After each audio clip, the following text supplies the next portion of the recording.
Encourage చేయడం. మధ్యప్రదేశ్లో శివరాజ్ సింగ్ చౌహాన్ని తీసుకెళ్లి కేంద్రంలో పెట్టుకుని అక్కడ వేరే వాళ్ళకి ఇచ్చారు. అలాగే ఛత్తీస్గఢ్లో రమణ్ సింగ్ని తీసేసి వేరే వాళ్ళకి ఇచ్చారు. రాజస్థాన్లో అమ్మాయిని తీసేసి వసుంధర రాజుని వేరే వాళ్ళకి ఇచ్చుకొచ్చారు. అట్లాగే ఇప్పుడు బీహార్లో లాంటి వాటిట్లో కూడా వేరే వాళ్ళకి ఇస్తారు.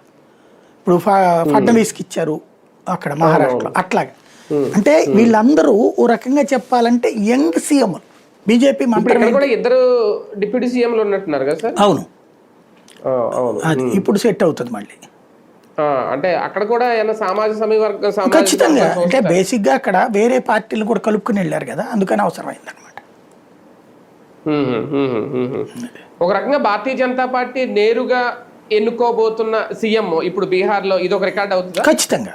వాస్తవంగా నితీష్ కుమార్ కూడా ఆప్షన్ లేకనే వదిలేశాడు. ఎందుకంటే ఇప్పుడు టోటల్గా మొన్ననే కుష్వారా పార్టీ కూడా వచ్చి జారీ అయిపోయింది వీళ్ళతో కూటమిలో. వాళ్ళతో కూడా కలిపితే ఒక 5 సీట్లు తగ్గుతాయి అంతే. ఏది నితీష్ లేకపోయినా సరే. పోనీ నితీష్ని వదిలిపెడితే డేంజరు. లాలు వాళ్ళతో కలిపి ప్రభుత్వాన్ని ఏర్పాటు చేయి. ఈ దఫా లాలు వాళ్ళకి అంత సీన్ లేదు. వాళ్ళు కలిసినా కూడా సీఎం కాలేరు. ఈ 5 సీట్లు కాంగ్రెస్ వాళ్ళు వచ్చి మద్దతు ఇవ్వడానికి సిద్ధంగా ఉన్నారు.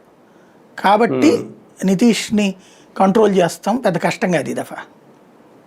బీహార్లో అమిత్ షా రాజకీయ చాణక్యం నడుస్తుంది అనే వాదనలు ఎంతవరకు నిజం అనుకోవచ్చు? బీహార్ అంటే దేశవ్యాప్తంగా అమిత్ షా చాణక్యమే. అతని ఫార్ములా 2029కే either ఫస్ట్ ఆర్ సెకండ్ ఉండాలి దేశంలో.